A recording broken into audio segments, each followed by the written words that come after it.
há algo interessante é a gente pensar na gestão de carreira.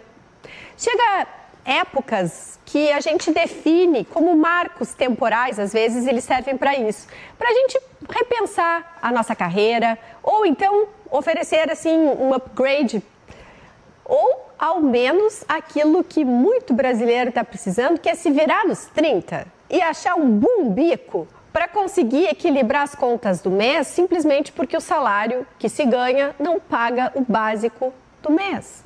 E isso está acontecendo com muitos assalariados. A gente sabe que o preço das contas, do básico, da comida principalmente, está triplicando e a tendência é aumentar por uma série de razões que não vem ao caso. Mas pensando em gestão de carreira, cuidando de você, eu vou conversar com quem é especialista nessa área, que conhece tudo sobre gestão de carreira, liderança, que é a Ilana Miller. Tudo bem? Tudo bom? Boa tarde. Muito obrigada pelo convite. Imagina, o prazer é todo nosso, Ilana. Eu adorei que tu és gestora, principalmente, de gestão de carreiras e liderança. Especialista é a melhor palavra. E, portanto, eu gostaria de saber, do teu ponto de vista, quais são as principais expectativas para quem olha o mercado de trabalho atual no Brasil? Então, se a gente olhar, a gente tem duas fotografias. Quando a gente olha a curto prazo, temos agora o carnaval, que demanda muitos serviços, né? Se a gente pensar em turismo, hotelaria em geral, clínicas de estética, clínicas de bem-estar e todos os serviços que impactam, né? Serviços de cabelo, enfim, não só para aqueles que vão, né, desfilar, como aqueles que fazem suas viagens de férias. Então, a curto prazo, a gente percebe muita oportunidade para serviços. A médio prazo, esse ano em especial, nós temos cada vez mais oportunidades novas na área de tecnologia.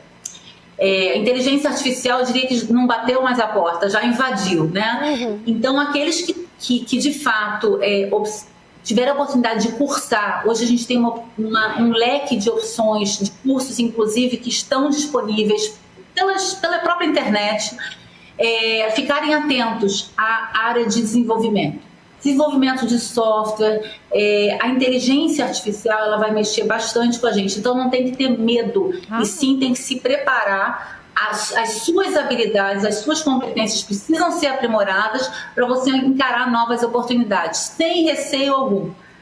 Nós temos também a parte de saúde, terapia ocupacional, bem-estar, cada vez mais as pessoas se preocupando com isso, é uma área que demanda bastante, tanto no mundo organizacional quanto fora, na nossa vida em geral.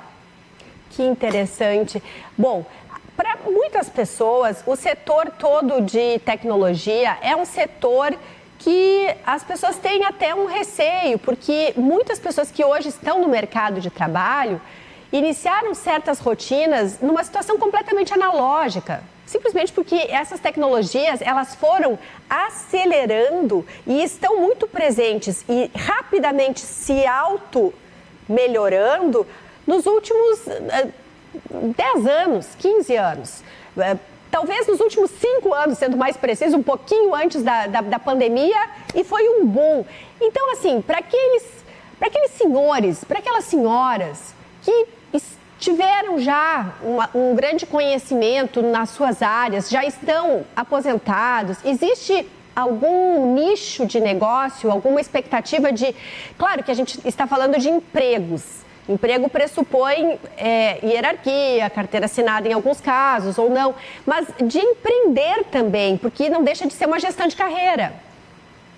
Perfeito. A empregabilidade em geral, né? Eu também não sou nativa digital, né? A gente aprendeu ao longo desses anos, nós tivemos que, eu diria que assim, a gente sai da zona de conforto e a gente percebe que quantos pontos positivos a gente também tem com a tecnologia. Sim. Então, o que não pode é ficar estagnado. Empregabilidade em geral, seja você empreendedor ou não, é imprescindível que a gente se atualize. A gente não pode, isso é coisa de quem domina a tecnologia. Essa frase não existe. Você independente da idade, hoje a gente tem diversas gerações convivendo no mesmo ambiente de trabalho. Então, essa troca, o que um neto não pode ensinar uma avó? Claro. E uma avó vai ensinar outras habilidades para o neto. Então, às vezes, a sua própria residência, você tem gente ali que domina algumas competências de tecnologia que pode, e essa troca pode acontecer. Não necessariamente num curso. Independente, eu reforço, se você vai empreender ou não, é preciso estar atualizado. E a tecnologia te demanda atualização constante. Então, busca. Às vezes, o teu melhor amigo domina a planilha de Excel. Então, por que você não pode aprender com ele? Sem dúvida. E além do setor de tecnologia, existem outras áreas?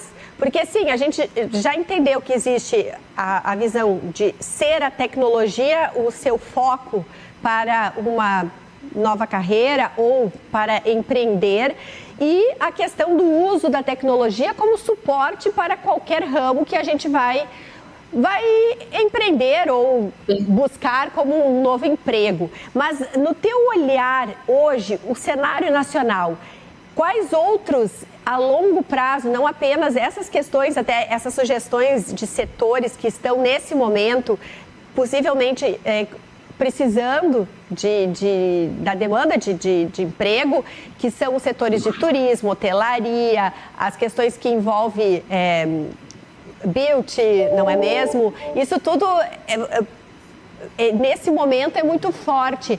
E durante o ano, vocês têm algum vislumbre, olhando para o cenário, ou o Brasil se encontra no momento que vocês fazem uma leitura a cada 3 meses, 6 meses, ou é possível olhar para 2024 e já mapear? Quem procura um emprego? Possível. É possível olhar. Eu também chamo muita atenção para as áreas de educação, cada vez mais. Então, olhando o cenário como um todo, eu comecei falando de tecnologia, vou falar bastante também de sustentabilidade, cada vez mais, né? ESG, governança, sustentabilidade, o meio ambiente. As pessoas estão buscando muita oportunidade, e empresas, por exemplo, de energia renovável, e educação. Educação, eu diria, de um modo geral. Então eu quero me sentir mais segura. Tem aqueles que gostam de fazer um concurso público, optam por um caminho, né, de concurso, ou aqueles que, não, eu pretendo dar aula em alguns cursos, inclusive nessas oportunidades de cursos online, a gente vê muita demanda, inclusive de tutores para a educação à distância. E essa demanda de educação, eu diria que foi fortalecida desde a pandemia, em especial para cursos online. É importante estar atento também, porque você que tenha algum conhecimento diferenciado e possa transmitir, nem sempre exigem o mestrado ou doutorado, tá? Precisamos estar atentos que alguns cursos de especialização podem exigir outras habilidades, até no próprio mundo, não só de tecnologia, mas você mencionou. Beleza. Quantas pessoas dominam, né, esse tema e podem ensinar? Então, é importante, a gente olha o cenário como um todo, e esses 3 caminhos vislumbram com muita força. Por exemplo, tecnologia, energia renovável, sustentabilidade, educação. Então, buscando o teu tema de educação e pensando em quem já está no mercado e quer um pequeno dinheirinho a mais, vamos supor. Então, se você é cabeleireiro, sabe fazer uma escova divina, cria um cursinho para dar aula sobre como se faz uma escova de cabelo que dura um monte. Não é? É por aí. Perfeito. E divulga isso online para uma data específica. Então, a gente integra, seria um exemplo. Em relação ao ESG, explica pra gente o que significa essa palavrinha mágica. Tá. De um tempo para cá, com muita força, eu diria que no mundo em geral, a gente precisa olhar com mais carinho e mais atenção às questões ambientais. Então, simplesmente o que a gente aqui no Brasil pode até chamar, inclusive, de ASG, né? Porque é o ambiente, a sustentabilidade e a governança. Você não tem necessariamente falar em inglês. ESG é uma palavra que a gente pode traduzir para uma outra sigla, e questões ambientais, climáticas. Por quem? Ela foi criada por quem? Não é por alguém, na verdade existe um fórum, né, mundial, e que as questões climáticas, ambientais, sustentáveis, quando a gente fala de programas de diversidade, inclusão, equidade de gênero, a gente está falando de quê? Do S, da sustentabilidade. Como que a gente pode ter um negócio sustentável? A gente precisa mais equidade de gênero no mercado de trabalho, a gente precisa incluir e trabalhar com mais diversidade. Governança, os negócios precisam ser sustentáveis com regras, normas e minimizando riscos, né? Então, a governança corporativa numa organização é extremamente importante. Essas 3 letrinhas, elas vão juntar esses 3 pilares que são essenciais para qualquer organização. Só que de um tempo para cá, isso se tornou ainda mais imprescindível. Ilana, mas será que o Brasil não está chegando atrasado? Porque a experiência que a gente percebe na Europa, um exemplo, e em algumas áreas, até nos Estados Unidos, é que as empresas estão começando a abandonar o ESG.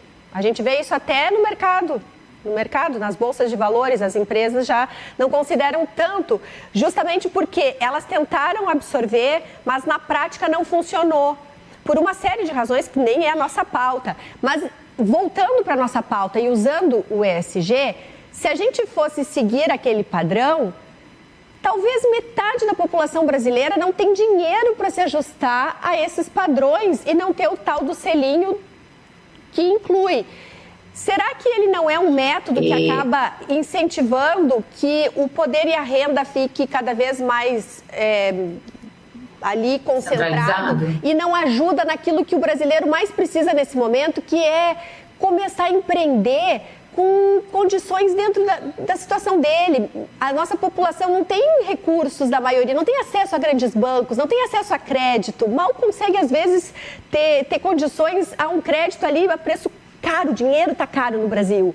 Então, eu estou te trazendo um contexto porque eu acho que a gente precisa ajudar dentro de uma realidade. Isso é bonito, mas na prática não tem funcionado. E aí o povo que vai nos escutar, ele vai entender assim, acho que não é? Não é para assustar, e eu faço questão de dizer, não é para engessar. A gente só precisa tomar muito cuidado com portes de empresa diferentes. Quando você fala, o Brasil chegou um pouquinho mais tarde nessa realidade, sim, as próprias auditorias vêm fomentando isso e algumas organizações não seguiam. E agora virou regra, em especial para as empresas de médio e grande porte.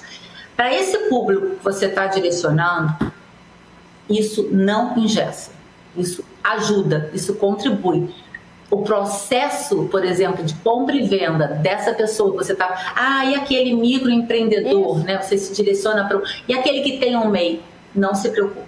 O teu processo de compra e venda, inclusive de mercadoria, vai ser ainda mais transparente. A gente não pode, não deve encarar isso como aquele quadradinho engessado. São regras, normas e procedimentos. Nada além disso. E os países, em geral, respeitam, e as empresas que têm mais valor de mercado, a marca passa a ser muito mais valorizada quando você respeita o meio ambiente, quando você respeita normas de governança e você tem equipes mais diversas. Isso não vai engessar os pequenos empresários. Mas na prática, muitas vezes, quando a gente vai no supermercado, a gente vai comprar um produto sustentável, ele é mais caro. Então, o tomate orgânico, ele é mais caro que um tomate tido como normal. A pessoa tem dinheiro para comprar um tomate.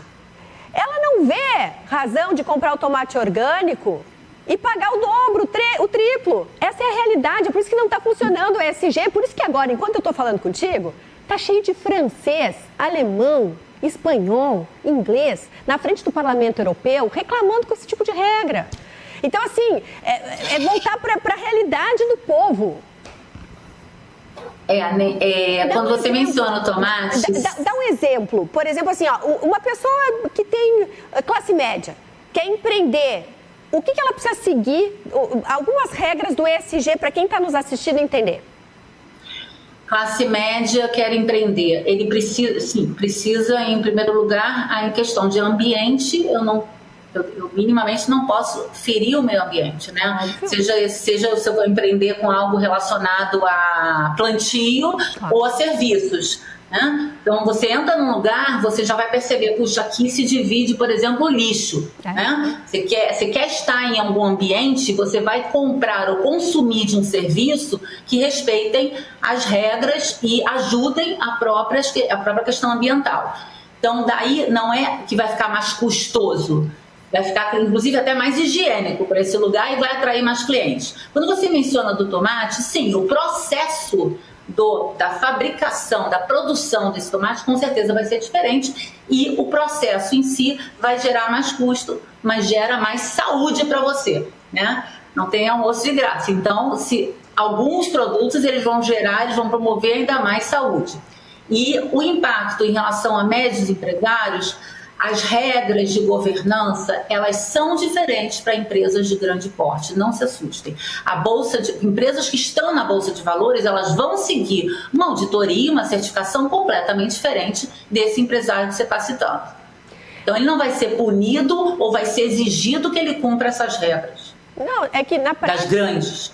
Sim, mas a gente está tentando mostrar para quem está desempregado ou para quem está precisando de um suporte maior, de um dinheirinho, de um bico. Como lidar com isso? E é a velha história. Quando a gente coloca essas pautas, que tem uma série de regras, elas são bonitas, mas não acolhe a maioria. Ao contrário, afasta. Porque talvez nós duas possamos comprar o tomate orgânico, mas é uma bolha. E aí? Então, assim, a gente precisa trazer, por exemplo, essa questão da tecnologia, ela é fantástica, porque com poucos recursos, uma pessoa com um computadorzinho do celular vai talvez começar a empreender. E quantos negócios a gente começa? Então, eu acho que a gente tem que trazer sugestões dentro dessa realidade. Você me perguntou sobre dicas para empresários de menor porte. Existem, inclusive gratuitamente, né? O Sistema S promove muitos cursos para ajudar empreendedores. Maravilha. As pessoas não procuram, talvez por desconhecimento. Ótimo. Existe formação de pequeno e médio empreendedor e é promovido, sim. O próprio Sebrae tem uma série de cursos, de especializações, de certificações que não são complexos, completamente diferentes do que a gente está falando aqui, do que é para a grande empresa, e que ajuda bastante. Desde aprender a fazer uma conta, aquela conta básica do o quanto eu preciso para sobreviver, o quanto eu preciso para ficar bem no meu negócio e não pedir empréstimo, enfim. E questões humanas, como montar equipe, como desenvolver equipe. Todos os pilares de um negócio, os sistemas, eles têm ajudas e consultorias. E quem procura o Sistema S, você sugere quais áreas que no teu olhar técnico, tu achas que nesse ano vão ser carreiras... A gente já conversou sobre esses primeiros setores, que são setores que de fato estão aquecidos nesse momento, mas além deles, o que mais tu sugeririas? Para o Sistema S, eu sugiro que procurem aqueles que querem empreender, tá? Microempresário, pequenos empresários. No caso de cursos, se eu quero buscar um emprego, aí sim, também é oferecido, e é um outro departamento, onde são oferecidos Senac, Senai. A gente tem pelo Brasil uma série de cursos que estão alinhadíssimos com todas essas carreiras que a gente está falando. Tá? Tem cursos ligados a bem-estar, assim como tem cursos ligados à tecnologia, e a ajuda na formação é fundamental. Desde a gente percebe, jovem aprendiz faz esses cursos e se coloca nas empresas. É um caminho, são trilhas de conhecimento que as pessoas precisam buscar. Então, o que eu costumo falar bastante sobre carreira cada um de nós é responsável pela sua carreira, pelo seu desenvolvimento. Esperar do outro, culpar o outro, a gente não anda para frente, a gente não evolui.